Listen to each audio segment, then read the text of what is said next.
Alors, une toute petite vidéo pour expliquer ce que j'appelle les nombres cachés. Alors souvent, peut-être que votre enfant vous dira «Ah, c'est un nombre caché» et vous ne saurez pas de quoi il vous parle. Donc en fait, c'est tout simple. Dans la langue française, on est hyper compliqué. Les Belges, par exemple, au lieu de dire 70, ils vont dire 70 et c'est très bien parce qu'on entend le 7. C'est donc plus facile pour écrire 70. Pour écrire 80, ils disent octante. Donc on entend octogonal. Alors c'est plus compliqué pour les enfants, mais il n'y a qu'un seul nom pour 80.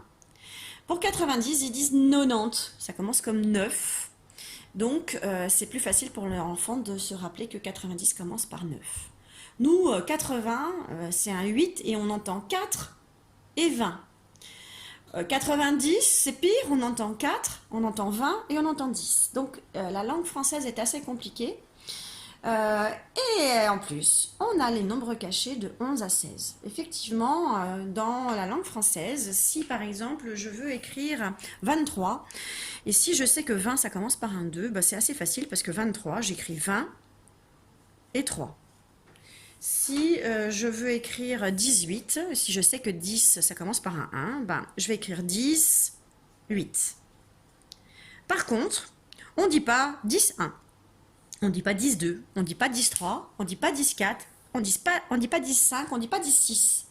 On dit 11, 12, 13, 14, 15, 16. Et les enfants, ça les perturbe énormément.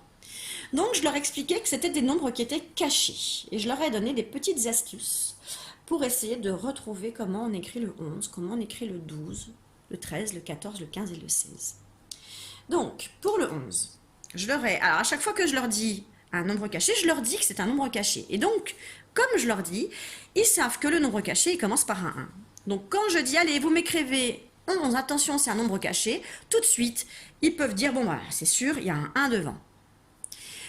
Et comme je leur dis que c'est le 11, je leur dis, attention, le 11, c'est l'équipe de foot. Dans une équipe de foot, on a 10 joueurs d'un côté, plus un joueur dans la cage de but. C'est le goal. Il n'y en a qu'un dans la cage de but, donc on rajoute un 1. C'est le 11, c'est l'équipe de foot. Ensuite, le 12. Le 12, je leur dis attention, c'est un nombre caché, donc ils m'écrivent le 1. Et après, je leur dis alors, 12, écoute bien, 12, ça commence comme la dame. Quel nombre commence par d? Et tout de suite, il me dit ah, mais c'est le 2. Donc 12,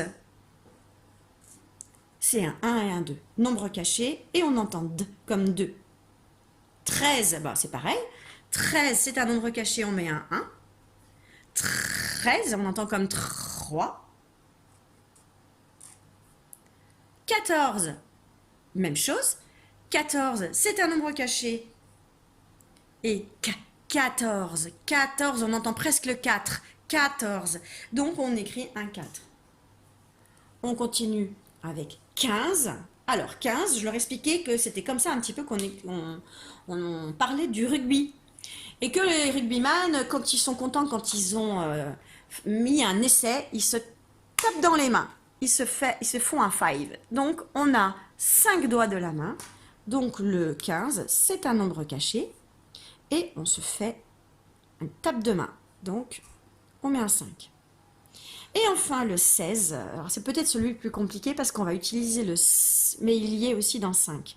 Donc c'est peut-être pas facile. Il faut vraiment dire que le 16, ça commence comme la saucisse. Voilà, on dit que c'est une saucisse. Donc voilà, en espérant avoir pu vous aider parce que voilà, les enfants qui ont du mal à les écrire ou à les lire, parce qu'il faut faire les deux, il faut d'abord les écrire. Puis après, quand vous leur montrez, il faut qu'ils soient capables de les lire. Ah tiens, dis-moi, qu'est-ce que c'est? C'est le 13. Vous pouvez utiliser des bingos que vous avez trouvés sur internet, des lotos, vous piochez un petit numéro, l'enfant doit dire s'il l'a sur sa plaque ou pas. Donc vous jouez d'abord en lisant le nombre et il doit le retrouver sur sa plaque. Ou vous commencez en inverse, vous lui donnez le nombre à lire et vous cherchez sur votre plaque si vous l'avez. Et après, vous vérifiez bien évidemment qu'il ne s'est pas trompé, hein, qu'il ne vous a pas dit est-ce que tu as le 14 alors que sur le papier c'était le 12. Donc voilà, des petites astuces pour essayer de faire progresser votre enfant s'il en a envie et si vous le voulez également. Bon travail!